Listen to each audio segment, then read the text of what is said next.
সেই বৈষম্য বিরোধী ছাত্র আন্দোলন আপনাদেরকে বলেছে কেন শেখ হাসিনার ভাষণ বিআরটিসির মতো বিটিআরসির মতো প্রতিষ্ঠান থাকতে সেই ভাষণ বন্ধ করা হলো না। আজকে এই প্রশ্নটা জনগণ আপনাদের কাছে জানতে চায়, কিসের ফেক আইডি? যেই ফেক আইডির মধ্য দিয়ে ভারত থেকে বসে শেখ হাসিনা বাংলাদেশে উস্কানি দিয়ে বাংলাদেশের মানুষকে অশান্তি করবে আর তত্ত্বাবধায়ক সরকারকে অশান্তিতে রাখবার চেষ্টা করবে।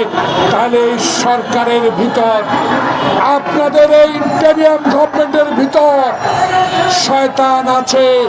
আগে শয়তানকে ধরো, এই শয়তানদের বিরুদ্ধে ডেভিল হান্ট করুন। তাহলে ওই গাজীপুরের বেঈমান জাহাঙ্গীর মাইকে আওয়াজ দিয়ে আমার বৈষম্য বিরোধী ছাত্র আন্দোলন, যাদের আন্দোলনে আজ বাংলাদেশে আওয়ামী মুক্ত হয়েছে, তাদের গায়ে হাত উঠবে না। আপনারা যদি সজাগ থাকতেন, আপনারা যদি জনগণের আস্থার সরকার হয়ে থাকেন, তাহলে 3 দিন আগে থেকে বলা হয়েছে হাসিনা বক্তব্য দেবে। সেই বক্তব্য কি করে ইউটিউবে বিটিআরসি আসলো, জনগণ এটা জানতে চায়। তাই সরকার আপনারা ব্যর্থ হলে ছাত্র বৈষম্যর আন্দোলন ব্যর্থ হবে। আপনাদের মনে রাখতে হবে, শেখ হাসিনা ষড়যন্ত্র করার জন্যই ভারতে গিয়েছে। হিন্দুস্তানের সমর্থন নিয়ে বাংলাদেশে অস্থিতিশীল করার জন্য হীন প্রচেষ্টা চালাবে। তাই আপনাদের এখনো সময় আছে। ডেভিল হান্ট তৈরি করে টোকাই ধরলে জনগণ আপনাদেরকে ক্ষমা করবে না। ডেভিল হান্ট দিয়ে আপনি জাহাঙ্গীর গাজীপুরের কেন গ্রেপ্তার হলো না? কয়েকজন টোকাইকে গ্রেপ্তার করলে আওয়ামী লীগের এই ষড়যন্ত্র কোশ্চিন কালো বন্ধ হবে না। প্রিয় বন্ধুগণ, আজকে পত্রিকা দেখলাম 2014 সাল থেকে অবৈধভাবে নির্বাচিত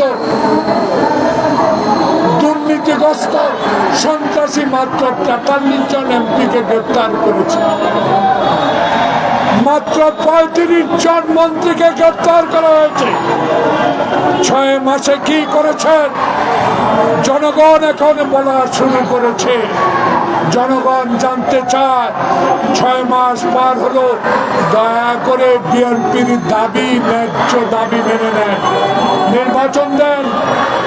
যতই বিলম্বিত হবে শেখ হাসিনার ষড়যন্ত্র আবারও শুরু হবে। আবারও সচিবালয়ে তারা আগুন দিবে, আবারও অস্থিতিশীল করে তুলবে। তাই বিএনপির দাবি, কেউ কেউ সমালোচনা করেন বিএনপি নির্বাচনের জন্য পাগল হয়ে গেছে। প্রিয় বন্ধুগণ, তারেক রহমান ধৈর্য ধরেছে 16 বছর। তারেক রহমানের ধৈর্যের ফল 5 তারিখে ক্ষমতা ছেড়ে দেওয়ার পরও তারেকের নির্দেশে বিএনপি কর্মী নেতারা আওয়ামী লীগের একটি কর্মীর গায়ে হাত উঠায় নাই। এটাই তারেক রহমানের অহংকার। আমি তারেক রহমানকে ধন্যবাদ জানাবো। ধৈর্য আপনি ধরেছেন, এখন সেই ধৈর্যের ভার যদি আওয়ামী লীগের ষড়যন্ত্র সচিবালয়ের প্রেতাত্মারা আবার ষড়যন্ত্র করে ব্যাঘাত সৃষ্টি করে, আমরা আন্দোলনের কর্মসূচি আগামীকাল থেকে শুরু করব।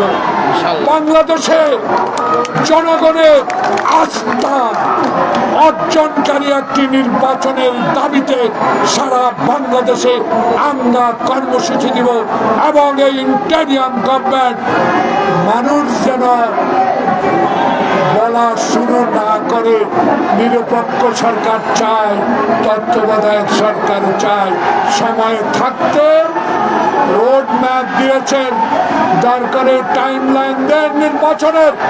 যত প্রলম্বিত করবেন ষড়যন্ত্র ততই দ্রুতগতিতে ছড়িয়ে উঠবে। তাই আমার বক্তব্য স্পষ্ট, ইন্টেরিয়াম গভর্নমেন্টের কাছে আমরা আপনাদেরকে সমর্থন করি। আমাদের সমর্থন আপনাদের কাছে আছে, কিন্তু আইন শৃঙ্খলা দ্রব্যমূল্যের ঊর্ধ্বগতি যদি রুখতে না পারেন, এই সমর্থন থাকলেও এই সমর্থন রাখা যাবে না। রোজা আসছে, দয়া করে সিন্ডিকেট ভাঙুন, গ্রেপ্তার করুন, বাকি সন্ত্রাসী দুর্নীতিগ্রস্ত এমপি, সচিব, মন্ত্রী যারা আছে তাদেরকে গ্রেপ্তার করুন। সবাইকে ধন্যবাদ।